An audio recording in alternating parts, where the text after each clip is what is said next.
Hello everyone, welcome back to my channel. आप सभी का स्वागत है मेरे सावन सोमवार के इस खास से व्लॉग में। यहाँ का वातावरण बहुत ही शुद्ध है, शांत है और शिव भक्ति से भरा हुआ है। हर कोई बेल पत्र, दूध और गंगा जल लेकर अपने आराध्य को अर्पित कर रहे हैं। शिवलिंग पर जलाभिषेक हो रहा है और चारों ओर हर हर महादेव की गूंज सुनाई दे रही है। तो आइए इस पवित्र दिन की शुरुआत करते हैं भगवान शिव की पूजा से। जानते हैं व्रत की विधि, सुनते हैं सावन सोमवार की व्रत कथा और करते हैं सच्चे मन से संकल्प, ताकि भोलेनाथ हम सब पर अपनी कृपा बनाए रखें। यहाँ मैं पंडित जी की मदद से संकल्प ले रही हूँ कि इस संकल्प में अपना नाम गोत्र के साथ लिया जाता है। आज के दिन सुबह जल्दी उठकर स्नान कर शुद्ध वस्त्र धारण करके घर में भगवान शिव और माता पार्वती की पूजा की जाती है। शिवलिंगों को गंगा जल, दूध, दही, घी, शहद और शक्कर से स्नान कराया जाता है, जिसे पंचामृत कहते हैं। फिर बेलपत्र, सफ़ेद फूल, धतूरा, भांग और अक्षत अर्पित करते हैं।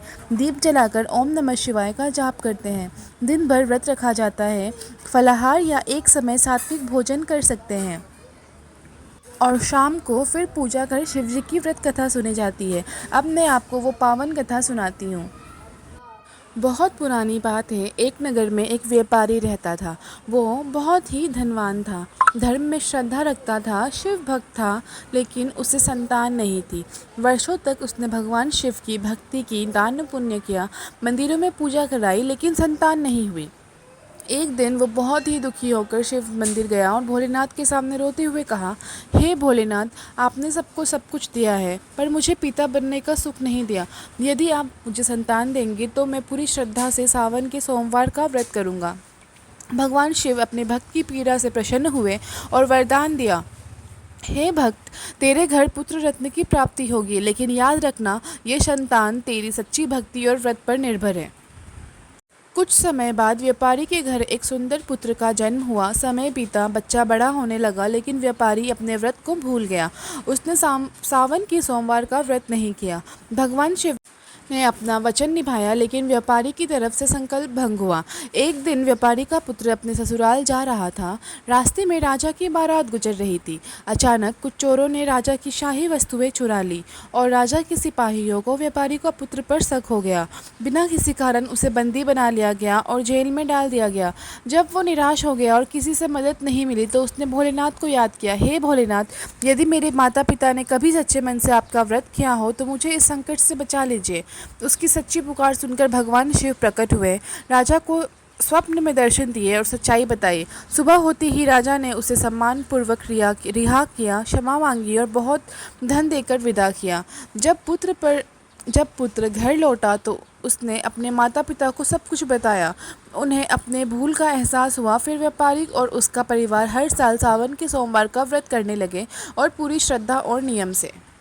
इस कथा से हमें यह सीख मिलती है कि जो भी व्यक्ति सच्चे मन से सावन सोमवार का व्रत करता है, भगवान शिव उसकी सभी मनोकामनाएं पूरी करते हैं। वो संकटों से रक्षा करते हैं, पापों का नाश करते हैं और जीवन में सुख, संतान, शांति और समृद्धि देते हैं।